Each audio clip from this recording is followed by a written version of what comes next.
When it was known, Wind Air, with several hundred crows from Crowridge, flew to meet the arrivals.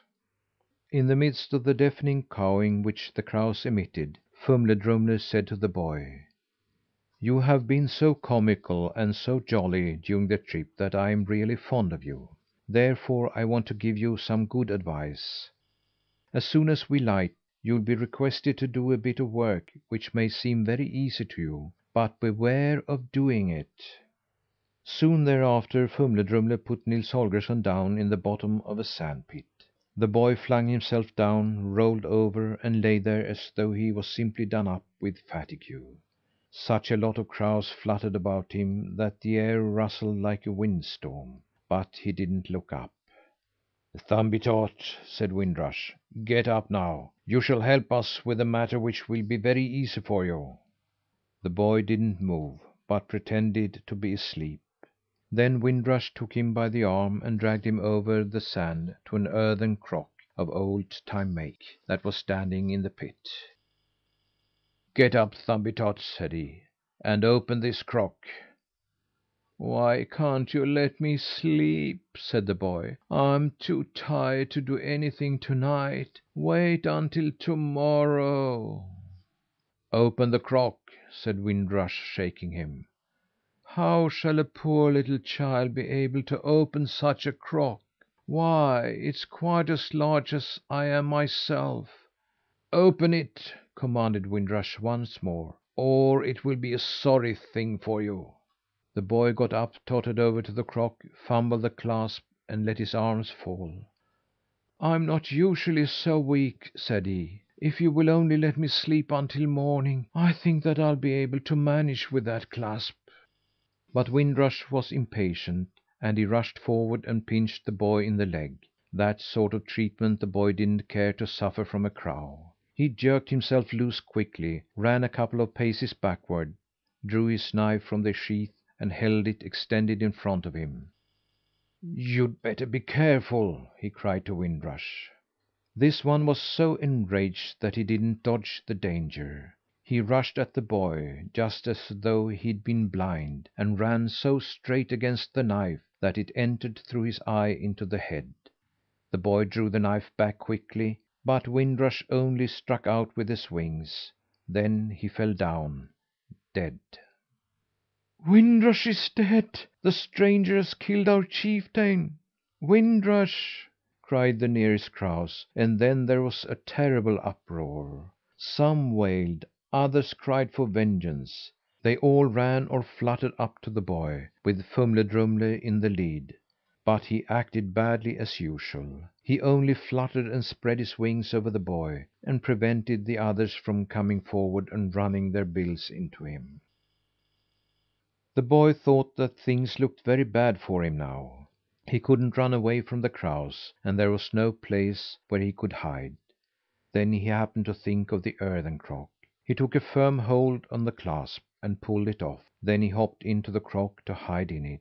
But the crock was a poor hiding place, for it was nearly filled to the brim with little thin silver coins. The boy couldn't get far enough down, so he stooped and began to throw out the coins. Until now the crows had fluttered around him in a thick swarm and pecked at him. But when he threw out the coins, they immediately forgot their thirst for vengeance, and hurried to gather the money. The boy threw out handfuls of it, and all the crows, yes, even Wind Air herself, picked them up. And everyone who succeeded in picking up a coin ran off to the nest with the utmost speed to conceal it. When the boy had thrown out all the silver pennies from the crock, he glanced up. Not more than a single crow was left in the sand pit. That was Fumle Drumle with the white feather in his wing, he who had carried Thumbietot. "You have rendered me a greater service than you understand," said the crow with a very different voice and a different intonation than the one he had used heretofore. "And I want to save your life. Sit down on my back and I'll take you to a hiding place where you can be secure for to night. To morrow I'll arrange it so that you will get back to the wild geese."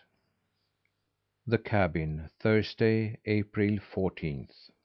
The following morning, when the boy awoke, he lay in a bed. When he saw that he was in a house with four walls around him and a roof over him, he thought he was at home. "I wonder if mother will come soon with some coffee," he muttered to himself, where he lay half awake. Then he remembered that he was in a deserted cabin on the crow ridge, and that Fumle Drumle with the white feather had borne him there the night before. The boy was sore all over after the journey he had made the day before, and he thought it was lovely to lie still where he waited for Fumle Drumle, who had promised to come and fetch him. Curtains of checked cotton hung before the bed, and he drew them aside to look out into the cabin. It dawned upon him instantly that he had never seen the mate to a cabin like this.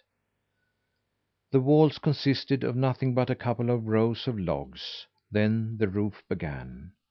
There was no interior ceiling, so he could look clear up to the roof tree. The cabin was so small that it appeared to have been built rather for such as he than for real people. However, the fireplace and chimney were so large, he thought that he had never seen larger. The entrance door was in a gable wall at the side of the fireplace, and was so narrow that it was more like a wicket than a door. In the other gable wall he saw a low and broad window with many panes. There was scarcely any movable furniture in the cabin. The bench on one side, and the table under the window, were also stationary; also the big bed where he lay, and the many coloured cupboard. The boy could not help wondering who owned the cabin, and why it was deserted. It certainly looked as though the people who had lived there expected to return. The coffee urn and the gruel pot stood on the hearth, and there was some wood in the fireplace. The oven rake and the baker's peel stood in a corner.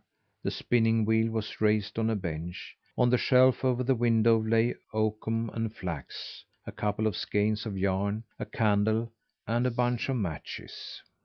Yes, it surely looked as if those who had lived there had intended to come back. There were bed clothes on the bed, and on the walls there still hung low strips of cloth, upon which three riders named Kasper, Melchior, and Balthasar were painted. The same horses and riders were pictured many times. They rode around the whole cabin, and continued their ride even up toward the joists. But in the roof the boy saw something which brought him to his senses in a jiffy. It was a couple of loaves of big bread cakes that hung there upon a spit. They looked old and mouldy, but it was bread all the same. He gave them a knock with the oven rake, and one piece fell to the floor. He ate and stuffed his bag full. It was incredible how good bread was, anyway. He looked around the cabin once more, to try and discover if there was anything else which he might find useful to take along. "I may as well take what I need, since no one else cares about it," thought he. But most of the things were too big and heavy. The only thing that he could carry might be a few matches, perhaps. He clambered up on the table, and swung with the help of the curtains up to the window shelf. While he stood there and stuffed the matches into his bag, the crow with the white feather came in through the window. "Well, here I am at last," said Fumle Drumle as he lit on the table. "I couldn't get here any sooner, because we crows have elected a new chieftain in Wind Rush's place." "Whom have you chosen?" said the boy. "Well, we have chosen one who will not permit robbery and injustice. We have elected Garm Whitefeather, lately called Fumle Drumle," answered he, drawing himself up until he looked absolutely regal. "That was a good choice," said the boy, and congratulated him. "You may well wish me luck," said Garm. Then he told the boy about the time they had had with Wind Rush and Wind Air. During this recital the boy heard a voice outside the window which he thought sounded familiar. "Is he here?" inquired the fox. "Yes, he's hidden in there," answered a crow voice. "Be careful, Thumbietot!" cried Garm. "Wind Air stands without with that fox who wants to eat you." More he didn't have time to say, for Smirre dashed against the window. The old rotten window frame